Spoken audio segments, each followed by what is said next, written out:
Hi folks, Josh Knight the First here with another episode of Writer Rebuild, coming to you with episode 45 of the series. Let's get right into it. So this week on Kamen Rider Build, we actually are getting to the end of the build versus build storyline, and unfortunately it's not a happy ending for our heroes. But we're seeing a lot of one-upsmanship in this episode, seeing that we're going tit for tat of one person thinking they have the advantage and then somebody else has the advantage, and it gets a little bit confusing after a while, but we're just barreling forward until we tie all of this together with the ending of the series and the upcoming movie. But we should catch up with what happened last week with whether or not Evol is actually dead. So we'll go ahead and get the housekeeping out of the way first. Evol is not dead. We should have figured that he wasn't because we still have several episodes to go in the series, but we've seen the tricks that he employs up till now. What happened was at the end of last episode, when he was hit with that final attack by Build, he was able to split himself off from himself, taking some portions of his DNA and splitting them off and sending them elsewhere for safekeeping, which is how he's been able to stay viable this whole time. Now for what it's worth, Shinobu did see that this was a possibility and planned ahead for it.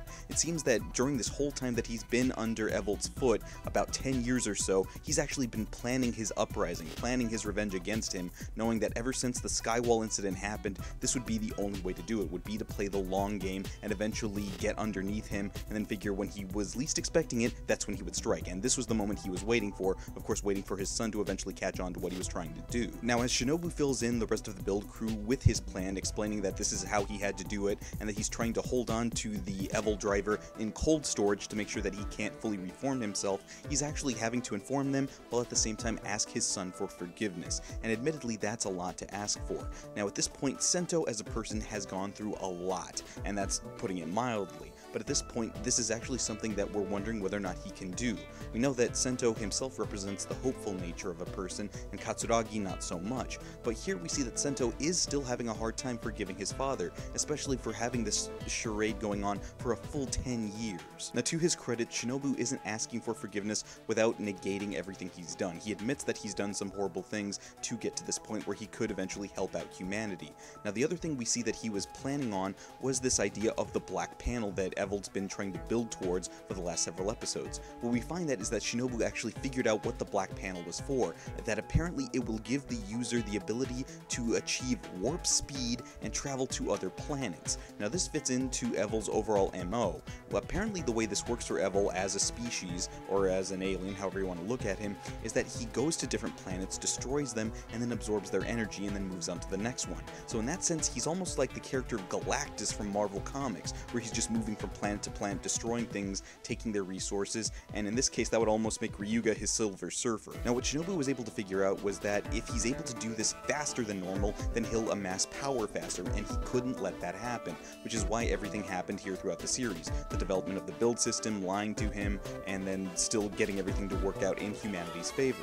Now this should all technically work out since the heroes do have everything they need, but again, Evol's got hacks, and what we do see is that unfortunately he possessed Utsumi, and now Utsumi is fighting against the Riders while under Evol's possession. Now even though Evol is in possession of Utsumi's body, he's still more than enough to handle the other three Riders. Sento though is a little bit distracted because he does the one thing that he knows will get to him, which makes sense at this point. Evol goes straight for Shinobu, and unfortunately he's going to die there right in Sento's arms. Now this seems to be a recurring thing for the heroes in this story, where the people that mean the most to them, they at least get to say goodbye to, but they're always dying in their arms. And at this point you would think that's kind of repetitive, and you might think that this might undo the whole thing about death in this series, but it's still kind of bittersweet. When you take into account that Sento was just barely getting to this idea of, I was right about my dad this whole time, and he was still holding on to that, he's still having to deal with all these feelings about it. And admittedly, no, you're not going to think clearly when a loved one is passing away right in front of you.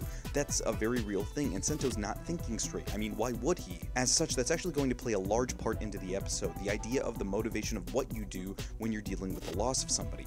Now what we see is later on in the episode, Sento can't tap into the power of the Genius Full Bottle. The reason being that the whole idea of the build system is based off human emotion. You get stronger with emotion, but not just any emotion. The important thing that they're trying to get across to the audience is that you can't just use any emotion for motivation. In this particular case, revenge.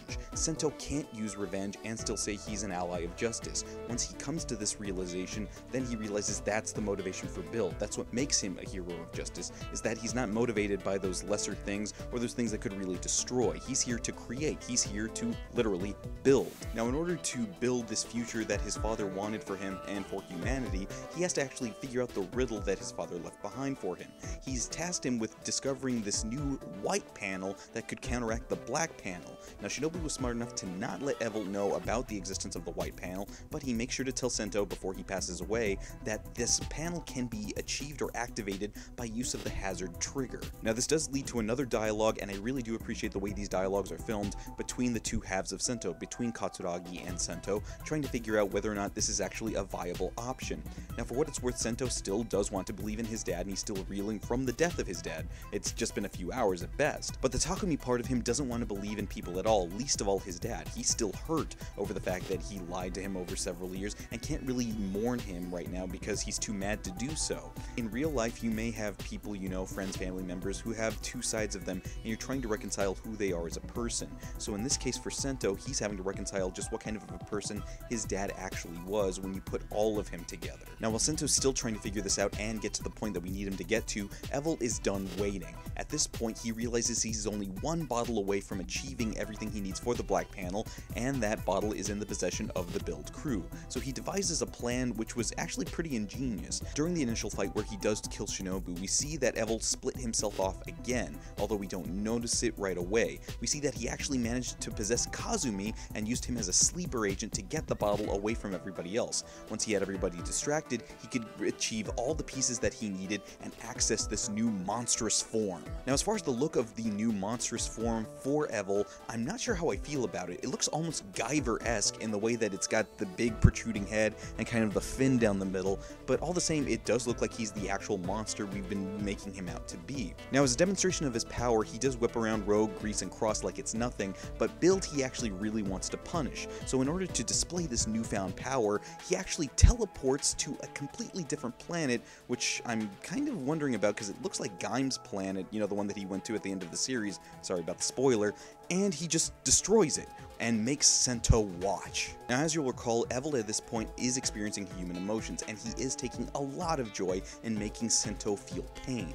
And at this point, Sento has every reason to lash out at him in means of vengeance, but he does remember a very specific conversation with his father that we didn't actually know about up until now, dating all the way back to the day of the Skywall disaster.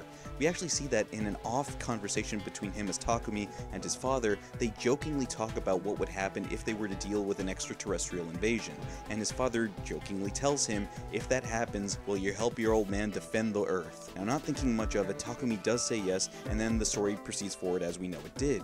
But it's this actual little moment that helps motivate Sento and remind him of everything that he needs to know to remember his role as a hero. And it's important that these little things are actually what tie him to his humanity. In this whole thing, Evol has tried to take away bits and pieces of everyone's humanity, whether it was the experiments from the nebula gas or the actual deceased family members that he's been adding up and piling up over the course of the series. But the fact remains that the heroes are the heroes because they don't change who they are. Yes, there's a lot of stuff that could change, but what they have control over is the responses to those things. That's what makes them heroes, and that's what gives them the power to be the Kamen Riders they need to be to defeat Evol. Now, overall, up to this point in the episode, the action's been pretty decent. We're seeing the fighting between Evol, and we do definitely see that he's got a power advantage. But here at the end, the writers don't necessarily need the power advantage, even though they do have it, but we want to show just how awesome it is that they're using this motivation to triumph over evil. And the way they show that on screen is by putting all 4 riders through fire. Now, make no mistake, there is some CG involved in this, but there are literal flames on screen, and those suit actors are actually putting themselves in danger. I know they do work it out to make sure that they're not in as much danger as they need to be, but they're doing that, potentially getting themselves burned to get this effect across, and it's a beautifully done effect. And thankfully for humanity, we see that this coordinated attack is enough to knock Evol back to his black hole form and actually actually take away 2 of the bottles. Sento was able to use the hazard trigger to revert them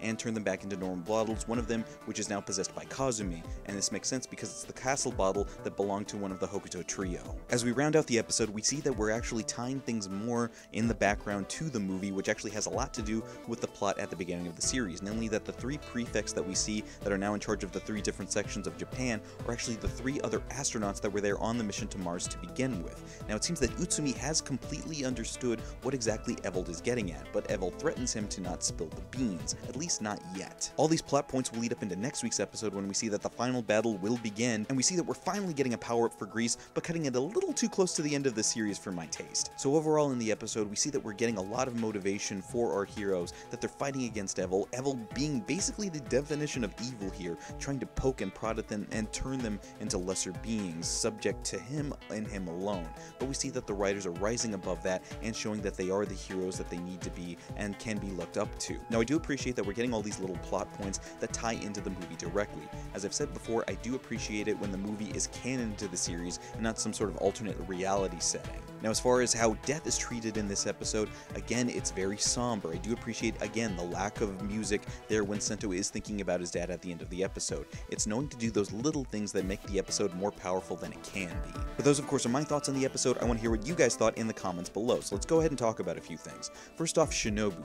Do you think it was right of him to wait a full 10 years to execute his plan to get back at Evol, or should he have done it sooner? Secondly, Utsumi. Do you think that now that he knows what Evol's plan is, will he actually tell the writers before it's too late? And thirdly, the planet that Evol destroyed. Do you think that was actually Gaim's planet or just one that looked very similar to it? You tell me in the comments below. And of course during the week you can always talk to me over on social media. On Twitter I'm at JoshKnight1st. This has been episode 45 of Writer Rebuild. For episode 45 of Kamen Rider Build, The Scientist of Hope, I'm Josh Knight the First. I'll see you guys again next episode.